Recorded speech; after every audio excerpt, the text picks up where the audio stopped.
Hello and welcome to the podcast, The Guru. I'm Howard Falco, and as always, I am honored to share the information that helps you live an aware and empowered life. I'm excited today with my guest, who happens to be a good friend of mine and someone who I'm just amazed at what he gets done every single day. It's pretty inspiring, and I guess that's why he calls himself an inspiration CEO. But today's guest is Tommy Baker, and Tommy is what I call a super coach. Um, he helps visionaries and entrepreneurs bring their dreams into reality. His no nonsense style cuts to the truth about what it takes to get to the next level. And he lives his own life every day with the same passion and energy that he imbues in his clients. He's the host of the Resist Average podcast, where he has deep and transformational conversations with the world's leaders, CEOs, visionaries, and spiritual teachers. Tommy uses his podcast to help others live their best life all across the world. His podcast has achieved millions of downloads in his over 400 plus episodes and counting. Tommy and his coaching has been featured in Entrepreneur, Influencer Magazine, and Forbes. Tommy is the author of two books, The 1% Rule and The Leap of Your Life. And his new book, Hustlers and Seekers, is due out in October of this year, which we'll talk about today on the show. Tommy Baker, thanks for being here and welcome to the podcast. Howard, such an honor and such a pleasure. And thank you deeply for having me today.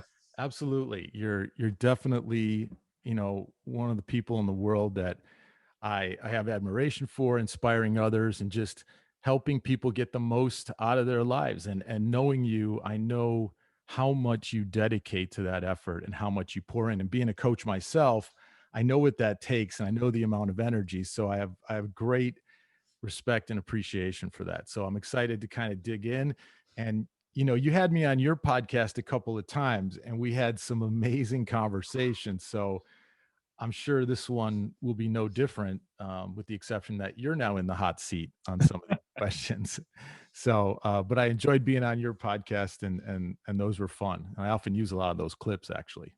Yeah, and I'll say on those conversations, I have clients and even not clients, people just in my network and periphery who have listened to some of those to our conversations, not just tens of times, hundreds of times. So thank you, because those are just powerful containers of wisdom for so many people, and obviously including myself. That's really cool. And that brings up something before we get into this that I think is interesting, um, to kind of contemplate, is this idea that when you put out something that resonates with truth with somebody, they like to be constantly reminded of it. And as a teacher and a coach, it's good for me to hear that, because I'm sure a lot of musicians go through this too. Like, their music inspires people, changes their brain state, lifts them up. And that's why they keep going to the concerts 10, 20, 30 years later. They got to be thinking, aren't they tired of hearing it? And the answer is no, they're Exactly. not. Yes. There's something about, like you said, the truth. And, we know the truth by the way it feels. And there's something about being able to tap into that vein time and time again. And like, wisdom grows as we do, it expands as we expand. And I've had, I've listened to our conversations that we had a couple years ago, and now being in a different evolution of my own life, I pull different things from it. Or like your book, I Am, right? I found it at the right inflection point when I just moved to Arizona. I didn't know anybody here, and it was the perfect book for that moment in my life. But now I go back into it and I reveal new wisdom that previously was inaccessible to me at that time. So I love that repetition aspect. That's awesome. And what you said is really cool, is like, the wisdom, when it hits you at one point, and then when you're at a different state of consciousness, you get another level. It's like, I've talked about hearing songs on the radio that you heard for years, where you just bopped along to, it was awesome, you're singing it in your car, and then all of a sudden, when you're ready, you hear like the deeper meaning of the song. Or you see a movie, and all of a sudden another subtext shows up that you didn't see, a whole storyline related to something that you didn't even see. And it's funny, because like, you love a movie, you see that, and you show it to somebody, and they're like, I don't get it. Well, maybe in a few years, or try it again or whatever, and look for this. But so wisdom is like that. And music is like that, film is like that. So um, thank you for sharing that with me, because it's always an important reminder for me to not prejudge. And I think the only key to it, if I could just elaborate on one last point here, is that, like, I'll just take music for example. When I go see an Sure. artist that I saw when I was a kid, as long as I see that the integrity and the intention of the band is still there, like there you can, because sometimes people are easy to read when they're up there going through the motions. And I've seen bands that have been up there doing that, and you can just tell they're tired and worn, and you can feel it in the energy. And then I've Sure. seen bands from 30 years ago that are up there rocking it like it was. I remember when I saw REO Speedwagon like 7 years ago, I could not believe how awesome Kevin Cronin was. Amazing. It was like back in the early 80s or mid 80s. I don't Yeah. want to date myself too much, but but anyway, so it's about the Yes. authenticity, I think, of the deliverer as well as the material. So I just wanted to say that. Yeah, I feel the same way, seeing Springsteen, you know, 3.5 hours. I mean, Yeah, and and right. and and from the Yeah, like at his level, yeah. it's not necessary. And but It's that's what not necessary. that's what makes him, you could see him come alive. Probably played Born to Run, 500,000 times, but it's that. I completely agree with that. Like that Yeah, intention and that integrity, that to me is what really, and to see somebody else doing that, and then to yeah, be able to see that as a reflection of one's own life and then help somebody else do that. I mean, that's yeah, the ultimate. yeah. Springsteen's one of those, I didn't get Springsteen when I was younger, and he's been like a fine wine to me. Like the more I see him, the more I appreciate what he does and how he does Sure. it, and the messaging, and the is pretty cool. Um, so, uh, so my first question to you is, in all the coaching that you've done over the years, I'm going to hit you with a big question here. What do you think is the number one key for one to live their best life? Ooh, so we're going straight into the deep end.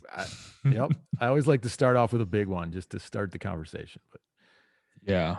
Um, to me, it's the key.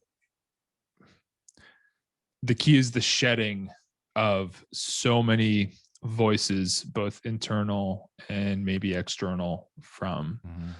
societal, parents, friends, family, our own, egoic selves.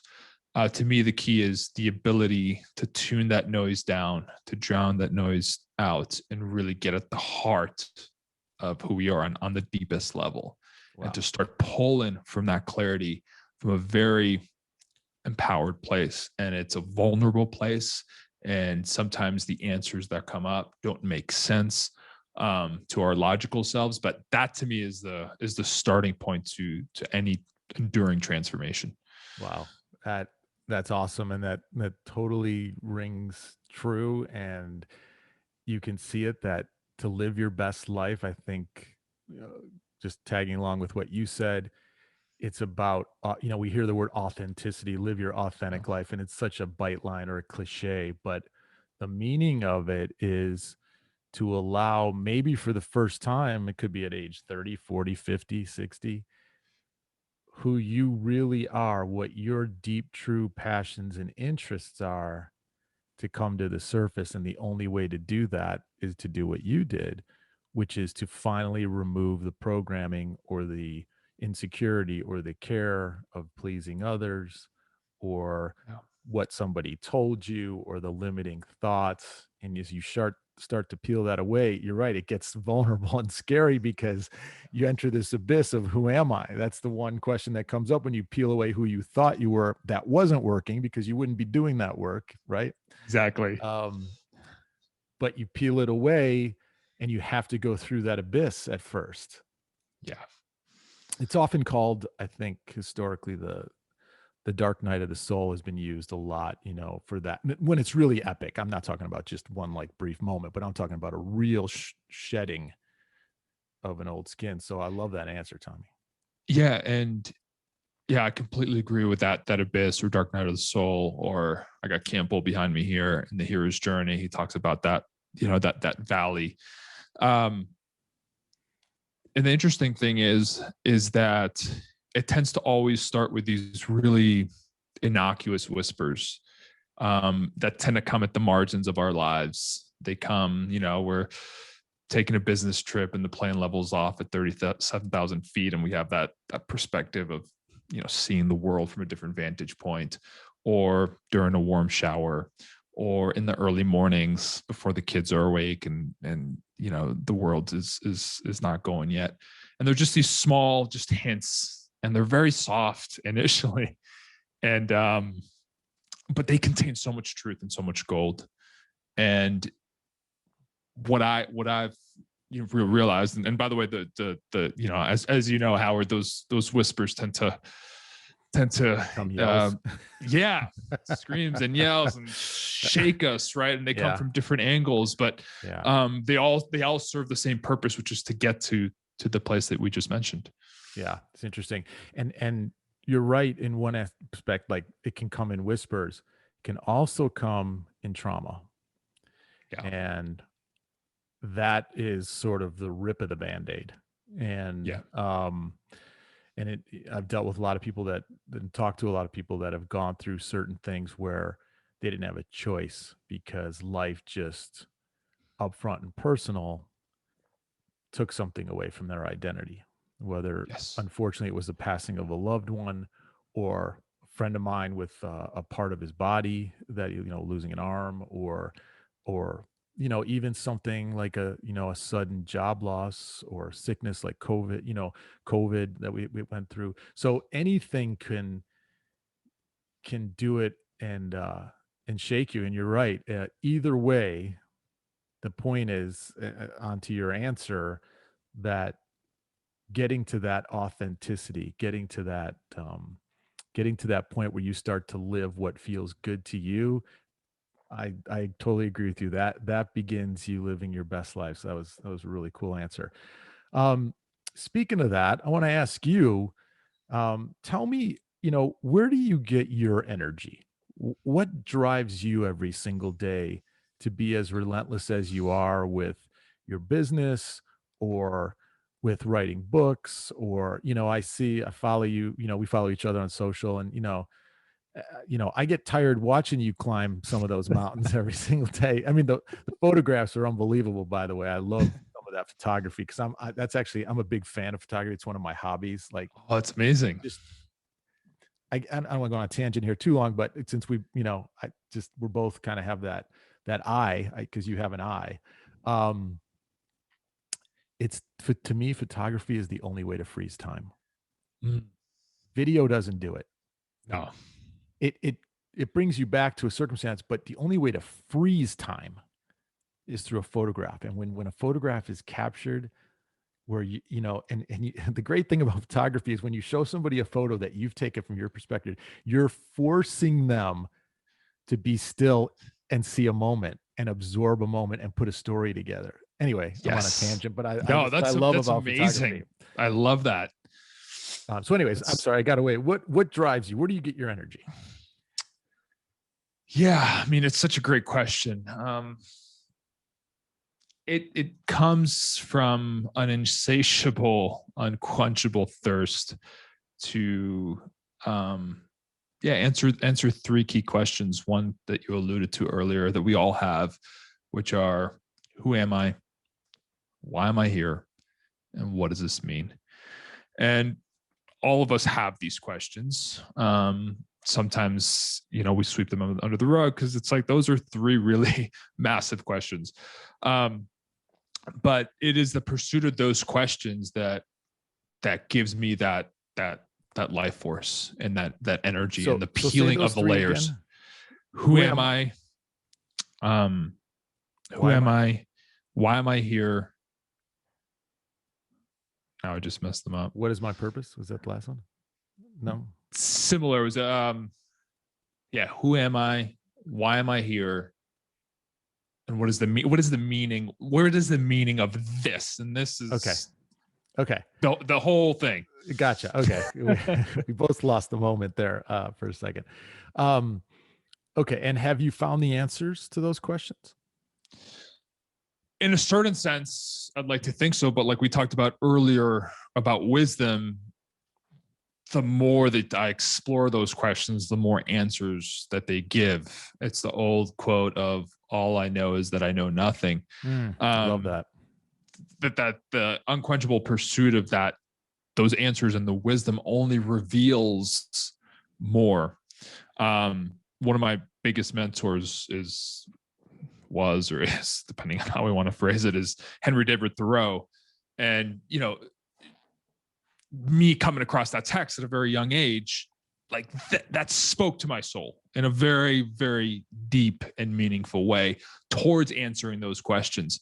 And so that is an energy source that it's not dependent on any external circumstances to be lit, meaning amount of rest, time of the day, certain money in the bank account. Like none of that matters, because that energy source is just it's unlimited. Really, it's a limitless energy source. Creation. Yeah, exactly.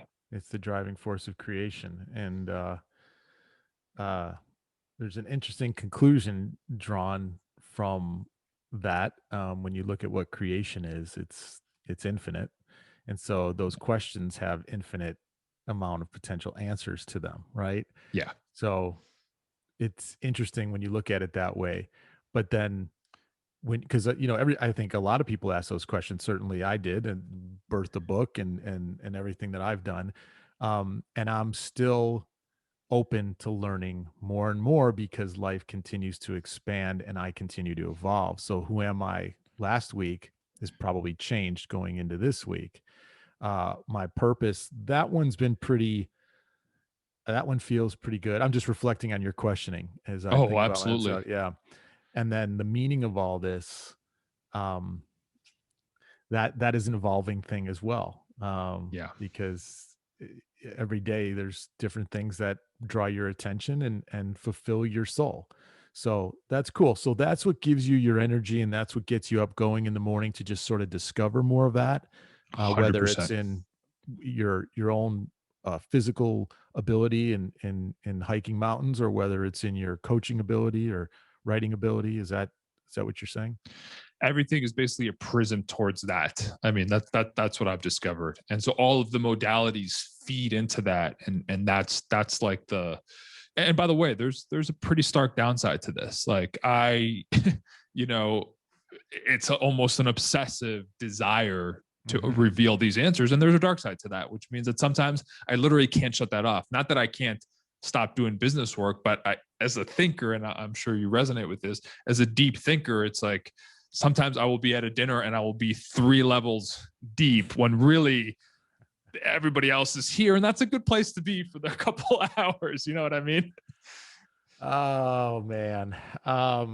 Like I can't watch a movie or see a live performance or read a text without just immersing myself in it.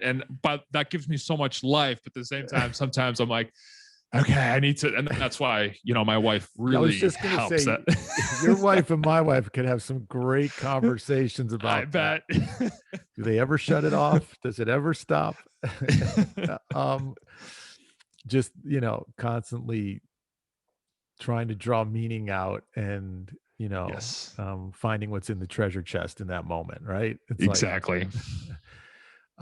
It's exciting when you go through life that way. But you're right, the dark side is sometimes you can't shut it off. And I think that's why the old saying, being and doing, the being aspect is important, and mindfulness and meditation and the ability to just shut off and just not think, but to just be. Yes. A lot of times I think that aspect shows up in people's life in jogging or bicycling or going out and playing golf for 4 hours, or swimming, just something where you have to focus on one single pointed focus gets you closer. Mm. But taking that extra step and doing nothing, Yes. that's when the egoic mind fights, right? Yes. Because it feels like its survival is based on doing. Yes. and thinking.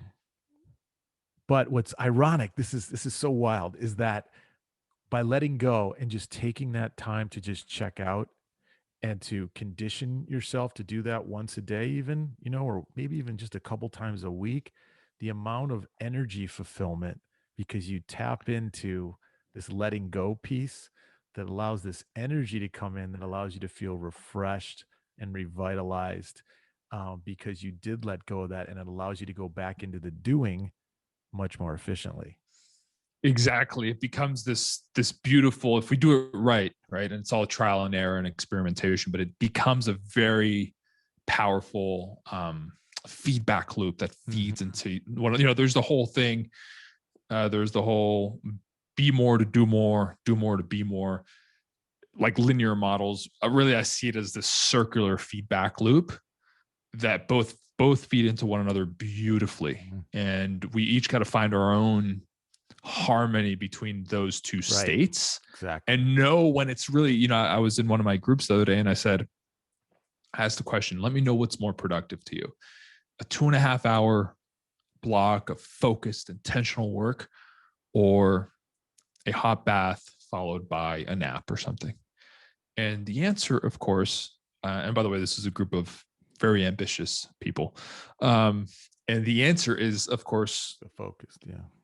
Both, though. Good. Depending on where you are on that, on your day, on your week, in the season, right? Because if you're at the point of maximum returns, when you've already, when you're tapped out mentally, and you put in that 2-hour focused work, maybe that's not what you needed at that time. Maybe the most productive thing for your being was to shut it down. And so I love that feedback loop that you just talked about, of being and doing and being and doing, because that's where we find a very beautiful synergy between those two.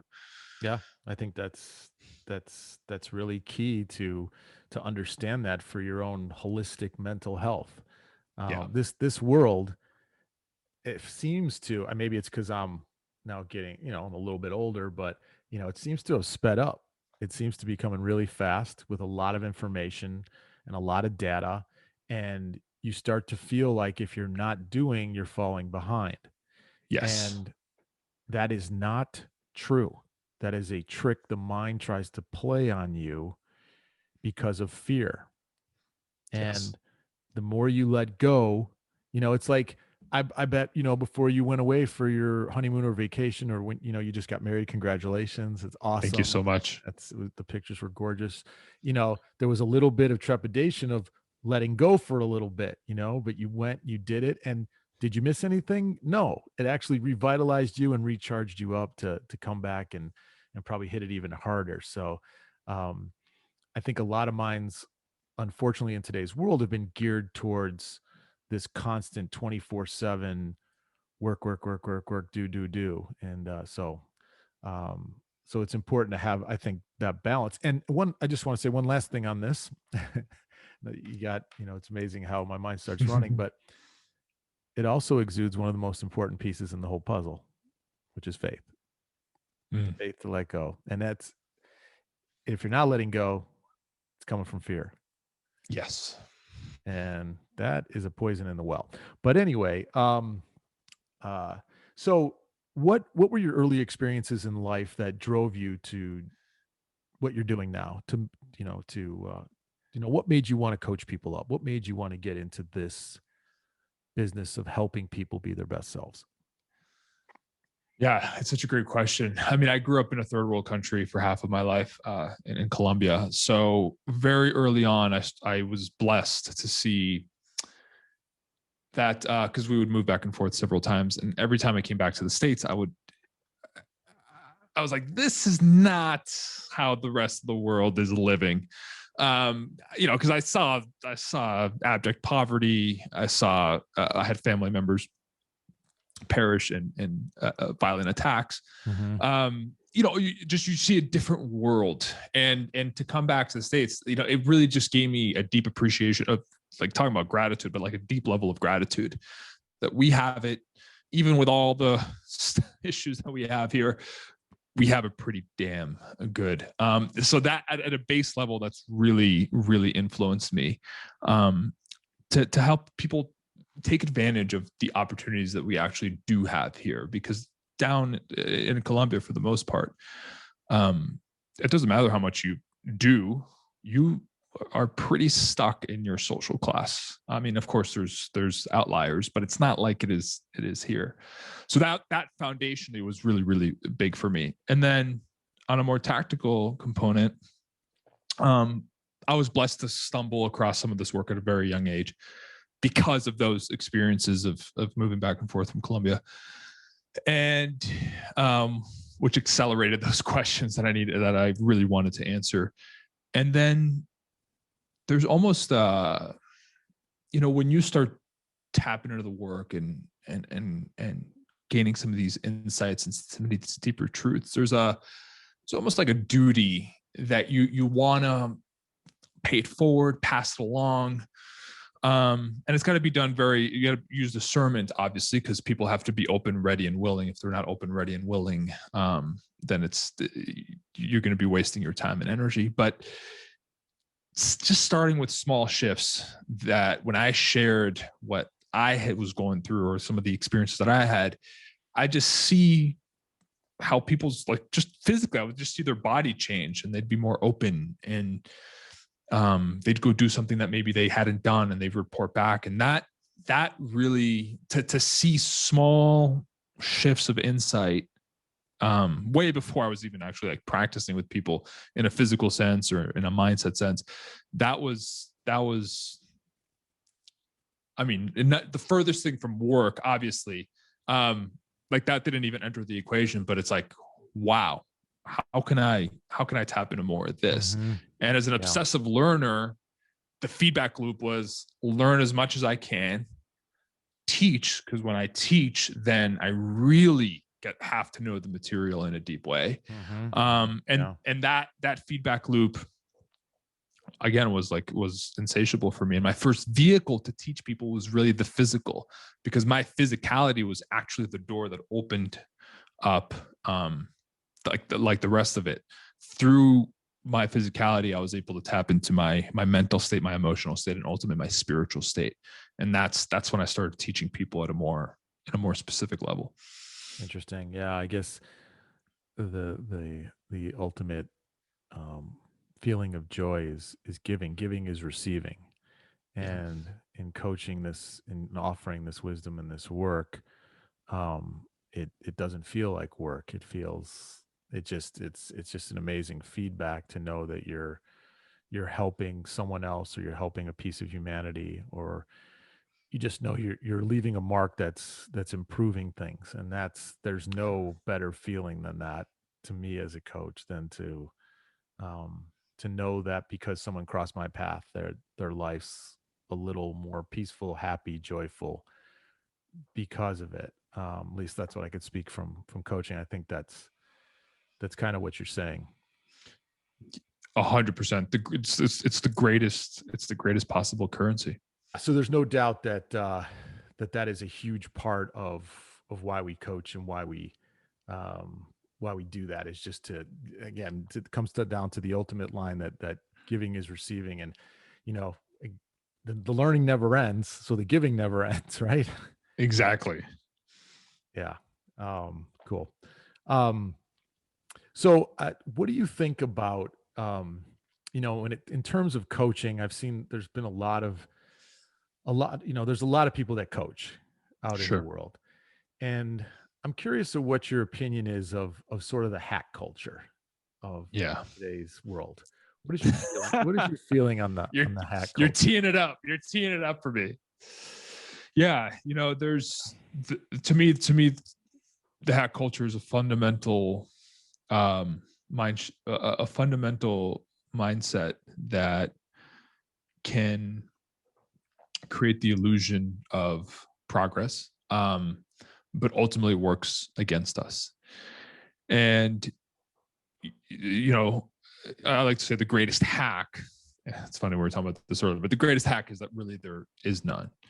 And I always ask people, because with what we do and if you write books and you have a podcast, like people will ask you for, the tip or the trick or the hack to this.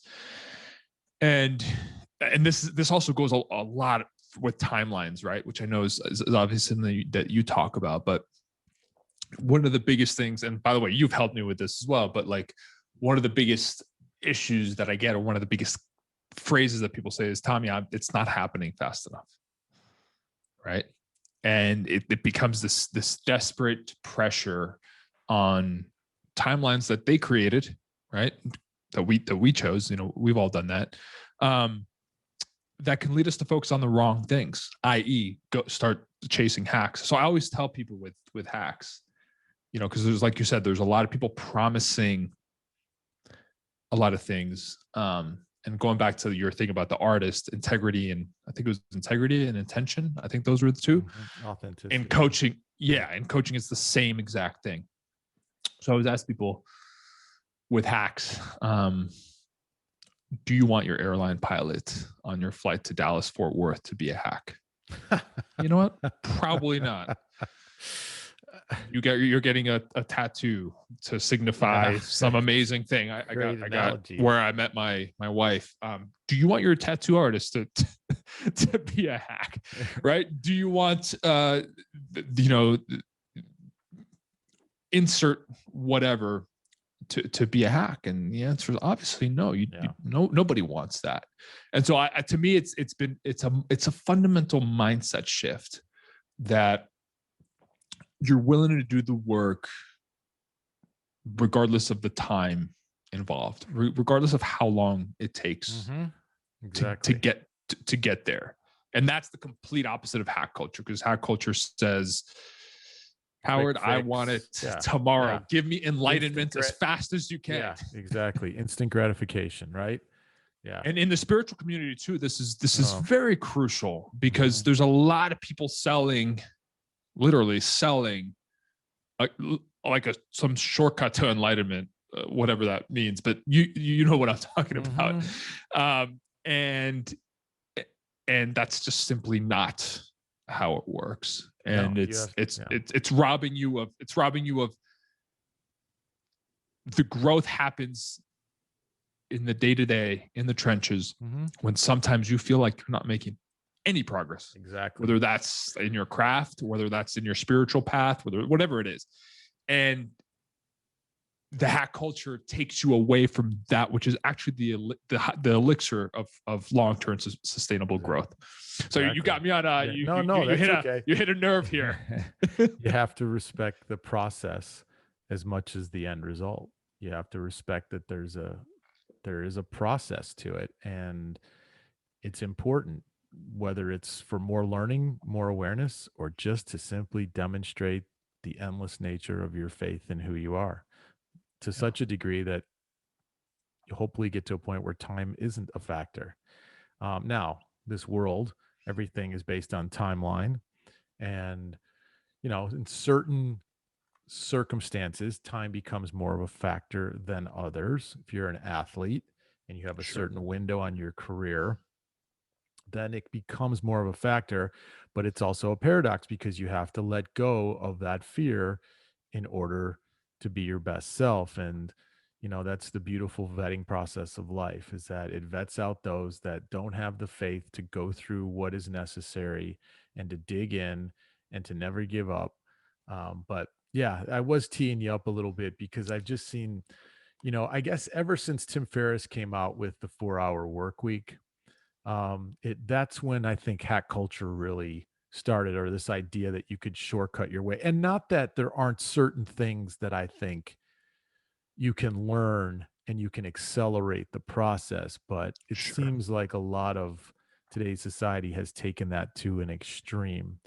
Everybody wants the laptop on the beach and work, for 45 minutes and then spend the rest of their day, doing nothing. And, man, if there's anything I've learned from doing the work that I have over the last 10, 15 years, is it's the days when I'm, out on the golf course in 115-degree heat, working with somebody, sweating my butt off, and knowing that mattered and made progress. That's the real work. Nobody's watching, no one sees that, but those are the days and times where something meaningful is really happening.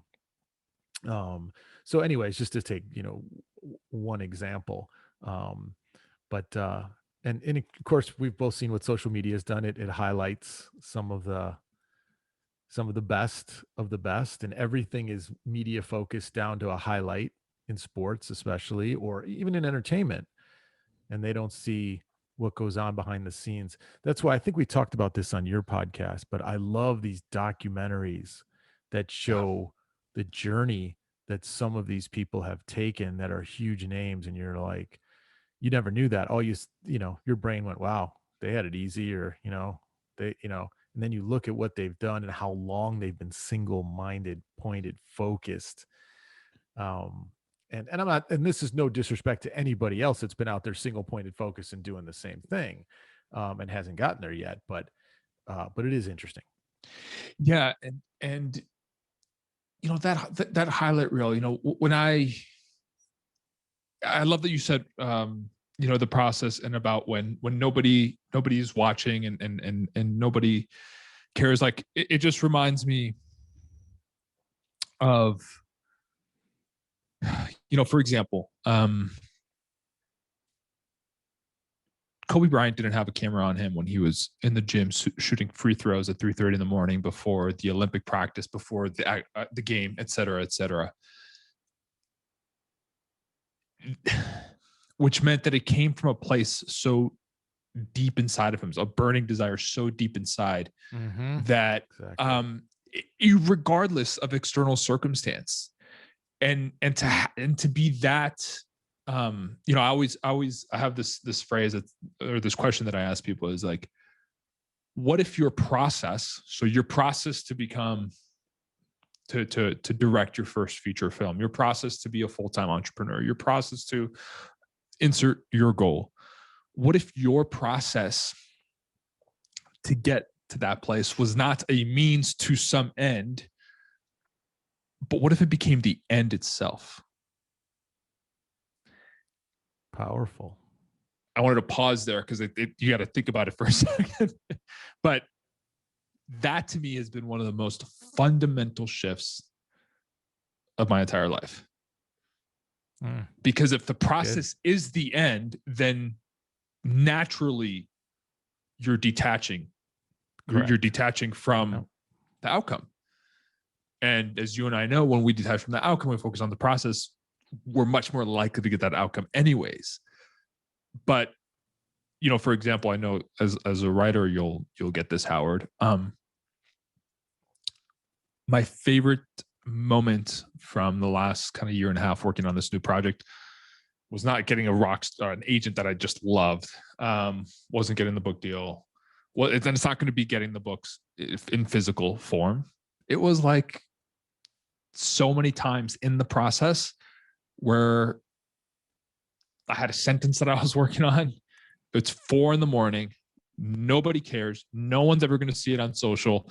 And it just hit a sweet spot. And it was like, yes, that to me that's my highlight reel, because it's so part in the process and it has nothing to do with external result. Yep. And I encourage somebody listening to find the joy in your process, in those small moments, because if you can do that, you are playing with house money. Yeah. That's a great way of putting it. Yep. You finally realized how to enjoy being in the process. Yeah. And that is the creative essence. And the universe responds only to one thing, and that's to the truth of who you believe that you are, not from your mind or your thinking mind, but from your soul. And when you're in those moments, you're in that soul moment where you're feeling yourself totally in the process of who you are. And life knows what to do with that. It knows exactly what to do with that based on what your intention is. So that's awesome. So in all your coaching, what have you learned about people that seems to stop them from achieving what they want? What do you think are the things that get in the way? Yeah. Earlier I said, when I work with someone, or even in any capacity, or people come to me for advice, I really look for 3 things, and it's being open, ready, and willing. And so being open is just as it sounds, like being open to new ideas and new perspectives and new tools. Being ready is having a reason for why right now. Why not do it in 2 years? Why not do it in 6 months? Like, but why is this so important right now? And then the last one is willing, like having the willingness to get uncomfortable, having the willingness to launch a podcast and be self-conscious about your or like even the smallest things, like being willing to go through that. If those, so any, to me, any, if you're going through procrastination, then it always ties back to one of those: open, ready, and willing. So if you're procrastinating, then I just look at those three buckets. Yeah. You know, It's interesting. In my work, I've learned that there's millions of people that ask questions, but only a small fraction is open and ready for those answers. So they walk around asking the questions, and right in front of them, they get some insight, and it just goes right by them because they haven't broken down to the level of will that allows them to see the answer. And then the second thing you said was the ability to take action, right? Or and so then they can get the answers, and they still aren't ready to take the action that's going to change who they are. So they got the information, which is a tougher place to be because now you know the truth and you can't live it, right? That's a pretty tough one. Yeah. And then ultimately, when you finally live it, you've got to do it with that vulnerability of whether or not it's going to have the result you want. Exactly. And maybe a little bit of the dark night, peeling the old layer and going into the new one. But you hang in there long enough, you show enough will, you show enough belief in being who you want to be, and life has no choice but to show you the results of that and feed you. Exactly. That's what it's doing. So it's all about creation. But when you have the components in the right alignment, then creation can. And those are great answers, because I think those are the keys: that you willing, open, and ready. Right. It's been 10 years of final, like, as coaches, you and I recognize patterns through working with so many different types of people from so many different backgrounds, from so many socioeconomic statuses, from so many different personality types. And to me, those were the three that just, oh, of course. And by the way, if you're not open, and if you're not ready, and if you're not willing, that doesn't mean anything's wrong with you, right? We've all been there. But I would say, like, don't expect the result if you're closed to a new perspective. Don't expect it if there isn't some urgency as to why now is the time. Don't expect it if you're not willing to, have your coworkers maybe make fun of you on a group text or get a little troll on Amazon. Like, all of those are, like we said, going back to the process. Like, those are part of the process. Yeah, exactly. And everybody's on their own timetable. And the thing about coaching people is you can't force that. Like, that's up to there's a lot of stubborn people in the world, and stubborn based on fear or insecurity. It's not their fault. I'm not blaming anybody for being that way. It's just they can resist a lot of truth in life. Which is, it's astounding. And it's hard sometimes, I think, as coaches, to look at that and to know that if they would just do this and hear this, things could change for them. But that's where you have to really, as a coach or someone, and you don't, if you're listening, and you don't even have to be a coach, if you're trying to help someone, the best thing you could probably do is, if they ask for information, you give it to them, you're authentic and you're honest with them, and then it's up to them whether or not they want to integrate it in your life. You can't force that. And the more you try and force it, the harder it can go between, in the relationship of exchanging information. So everybody has to be led to their own path in life. So I feel like my job is just to be there, make sure they know the information's here, and when they're ready for it, here it is, let's go implement it. Exactly. That's why, I guess that's why I found in the sports world, it's a lot easier sometimes than in the life world. Because they want results in sports a lot more than they want to learn about themselves when it comes to maybe their relationship or something else. So that's what you've learned from what people, why people get stuck. And then what have you learned from the best performers that you've coached? Yeah, it's really some of it sounds so unsexy, but it's a lot of what we've discussed. It's like to be able to, first it's to be able to have the vulnerability and the courage to allow a vision, allow the clarity of a vision to really fill them up from the inside without automatically going to how am I going to do this? When am I going to do this? I don't have the resources, et cetera, et cetera. But live in that state of pure, unabashed possibility. That alone is can be a vulnerable experience.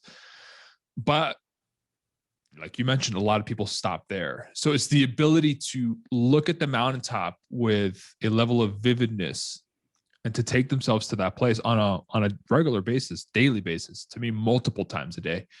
That's good. But then also and I call it, I use aggressive language. I also torch it. Because if you stay on the mountaintop, then today's process is going to seem, you're going to distract yourself from actually taking the step that's right in front of you today. So there's a lot of duality from what I've seen. Let me make sure I understand this. So you're saying even if you get there and you have an achievement, they don't stop at the achievement. That's what you mean by torch it. Don't stay on that achievement. Just keep going and relentlessly to the next achievement. No, actually. So no, it's a good question. So I meant when they're not there yet, they're just visualizing it. What I meant was to be able to visualize it in a way where you feel it in every fiber of your being, where you can see it, sense it, smell it, step into it, describe it to a stranger with a level of detail that's just blows someone's mind. But when you go into the process, to completely forget about that. Otherwise, that can become a distraction or just take you away from the process that we have here. A simple example, you go to a personal retreat seminar, you get the vision of your life in front of you, and then you come home and you don't focus on the process because either the vision overwhelms you or it distracts you, or the dopamine from creating it felt so good, a whole list of reasons. So you have to be able to hold it in one hand and then forget about it when you're in the process. Like, for example, when you're writing a book, Howard, I bet you're not thinking about, how it's going to feel in your hands when you receive it. It's not even in when I'm writing a book, the only thing I'm thinking of is what is my intention to bring to the audience? What wisdom am I trying to connect people with? And what's the best way to communicate it? Those are the only two things that I'm thinking about. Presence, like a level of, right? You just detailed like a level of presence. Nothing else is entering your sphere. Well, you're talking about the difference between dreamers and actualizers is what you're talking about. Basically, some people just dream, okay, this is what I want to do, and then they aren't willing to take that step to do it. And I think that's exactly one of the separating factors between those that perform and those that don't. And the high performers I've worked with, they are relentless at absorbing information in order to keep moving themselves closer to the actualization of the dream. So they're in the process, but through the absorption and the work. I will tell you, and I've told you this on podcast before, one of the most astonishing things in working with top level athletes in the world is the level of intensity and work and dedication on a 24/7 basis. No, they do take some rests. Don't get me wrong. And I encourage that. And some of them I have to encourage more than others to do that. They're so relentless, but it's the amount and the intensity of the focus of the work. So, but you're right. The people can get caught up in the vision, and they can get caught up in the seminar world or the retreat world. I've seen that happen a lot. And it just becomes a placeholder to the actual vulnerability of putting themselves to the test. Exactly. Taking a step forward and doing something. Yeah. And by the way, I want to add something else here, and I know you've experienced this. I'm just reflecting now on so many lives that so many people that I've worked with. There isn't any one of them that hasn't come to that point of action that hasn't experienced some level of fear. 100%. I'm just thinking about it now. And some of Yeah. the critical transformational moments, that's when the fear hits worse. So actually what the audience can take away from is this is the more fear you feel in taking the action, the more it's the right action. Like that's the doorway. Run into that doorway. Don't run away from it. You know, Yeah. run Yeah, I for love it. that. No, because I have clients come to me and say, Tommy, I'm experiencing so much doubt, and I got a knot in the bottom of my stomach, and I'm Yeah. about to Now do you're this on it. thing. And I always completely diffuse it, because they're coming to me with this drama filled rant, and I say, exactly. So what do you want to work on today? And, and I do that as a joke, but it's basically, I'm not giving that energy, because I'm like, hey, that's the process. Like, this Yeah, is the journey. You're facing yourself. Otherwise, we can stay in the land of possibility, exactly. and that's a very comfortable place, right? The land of possibility. We're just going to stay there. We're going to stay comfortable. So I love that you brought that up. The compass goes right through fear, and That's a there's great no statement. hack Yeah. around the fear. The only path is straight through. Yep. You have to look the dragon in the eye in order to see it eviscerate. Right. Exactly. Which is really cool. Um, so uh so you gave me sort of the keys to performers, which is great. You gave me the keys to non-performers, which is great. Um, again, how many people you think you've worked with in the last 10 years? Oh man, that's a great question, but definitely in the high thousands Yeah. Yeah. So we both in seen multiple yeah. modalities. Yeah. Yeah. And what's great about you, Tommy, and I know because of my work and what I'm doing is that you walk your talk. You're pushing yourself personally as you're coaching other people to face your fears, get through things, achieve things that you haven't done before, which is so admirable. And I think that the best coaches are ones that are doing those things either personally or in their own lives. They're not just, you know, preaching from the mountaintop. They're doing it right there in the trenches with whatever they're doing in their life Sure. with you, which I think is really important. So tell me a little bit about your new book. You've written the 1% Rule and Leap of Your Life, and now you have a book called Hustlers and Seekers. Tell me what that book's about. Yeah, I love it, man. It touches on some of the concepts that we've talked about before, but what I found, for a lot of people, myself too, included in this, of course, is that they have a huge challenge when it comes to finding the synergy between what we talked about earlier, between doing and being. So they either get really caught up in the achievement cycle and discard the being until they get to some mountaintop, only to realize that the achievement didn't fill the void that was inside. Or they go so deep into the being that they leave things unrealized. Abraham Maslow, who I adore, he talked about this a lot. He talked about self-actualization. He actually had a really funny quote. He was talking about his students, and he talked about how they all seem to want this. They all seem to want a self-actualized life, but they'll talk about it. It's funny because it feels like he was talking about Instagram influencers in 2021. But he's like, they all want a self-actualized life, but and they think it's just an internal game. But no, it's about, and those are not his words now, but it's about wrestling with the internal and the external and putting it into real practice. And so, in short, the book is about answering the question, Tommy, Howard, how do I know when it's time to put my foot on the gas? And how do I know it's time to really take a step back and maybe focus on my being a little bit longer? Or another one, which I'm asked all the time, is, Tommy, how can I be grateful for what I have at a really deep level today, but also have a desire for more? How do I balance those two? Or how do I chase a vision, but not lose myself in the process, or feel like desperate, or that it has to happen tomorrow? And so that's kind of the ethos of the book. That's awesome, because those are some key questions and key things that people run into when they're trying to create. And I think a lot of that, I'm sure your book will offer it, is giving you the perspective that you need to stay in that most optimal state of creation, and so that you're in the moment, doing and being, in the Yes. effort to enjoy both the doing and, not chasing, but seeking what you want to experience. Like, that should be a joyful process. And so that's awesome. So would you say that's the intent of the book, to give people, is that what you're delivering to the reader, that sort of understanding and perspective awareness between those two? Yeah, because for me, I went so deep into both worlds. And I've gone so deep into both worlds.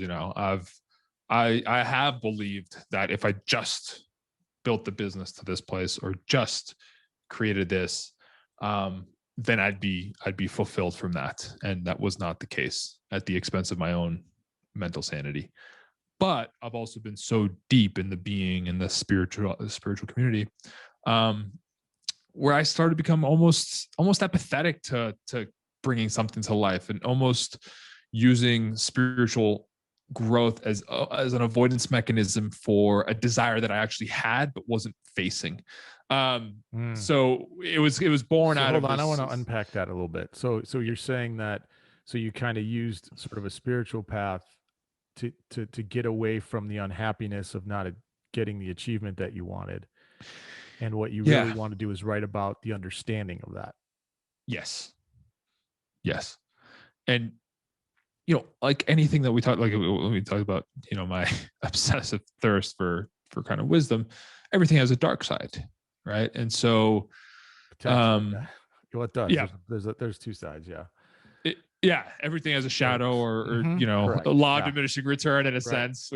But yeah, so for me, I was for a while I was using this kind of spiritual quest, um, with much of it being very healthy. But when I got real honest, noticing that it was more comfortable for me to live in these states, these spiritual seeking states of like creating internal peace and freedom and emotional clarity, um, through all these practices, meditation, retreats, Buddhist stuff.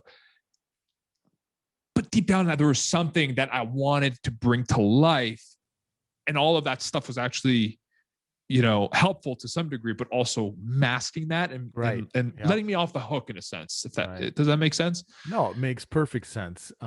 Ironically, that path was giving you a distraction This, from yes, dealing, when it was actually supposed to take you towards the epicenter of it, right? that's it. And the epicenter of it, you talked about Maslow and the hierarchy, and I can only speak from my experience, but I don't care who you are, I don't care what path you're on, but the epicenter always comes down to self honor, self respect, and self love. Yeah. Because when you can finally get to that place, you can take that collective breath that brings in the perspective, that brings in the clarity, and brings in the peace. And then you can go back into the process again, hopefully Mm. much more effectively. But nobody can avoid that. And I guess that's what we talked about at the beginning of the conversation, about that piece of vulnerability. Unfortunately, not a lot of people have been nurtured and understand the depth of that aspect. And so that's why I'm really glad there's people in the world like you, Tommy, who have dedicated your life to helping as many people as possible, and showing them through the way that you live your own life, and being vulnerable with your own journey to get to where you want to go and achieve. And you've been very open with that. So I really applaud you for everything that you're doing to help other people, and to share your journey through your work and your writings as you're moving along it. So it's awesome. Thank you so much. I had a marketing expert tell me a couple years ago. Marketing expert, I'll put that in quotes. Um, he said, Tommy, I looked at your content, and you're telling people it's going to be too difficult, and people don't like difficult. They want easy. And we can increase your conversions by about 20% if you just focus on the ease and simplicity of it. And I said, that's great. but that's not who I am. It's Earlier not you life. talked, It's not yeah, life. no, exactly. And earlier you talked about walking the talk and walking the walk, and it's like I get nauseous in my body. I get nauseous, physically nauseous, if I'm straying away from that. Like if the moment that I start to get out of alignment, my physicality, it just shows Same. me. It just shows instantly though. It's like it's not Same. even. And so when you say that, I'm like, that's a great compliment. But honestly, I wouldn't be able to do something. It just wouldn't happen. Like I wouldn't be able to say something and then go into my life and do the complete opposite and live with myself like that. It just wouldn't. And obviously we all make mistakes and we get tweaked out of alignment and we come back to do, but there's no other way. Right. You know what I mean? Which is great. And I know you're the same. Yeah. Which is why, I mentioned the appreciation and respect for that, because there's a lot of people that do put on two faces. They put on, who they are to the public, and then behind the scenes, they're nowhere even near it. And some of these people are in some big positions in the world, and, or in the coaching world, or in the author world, whatever it is.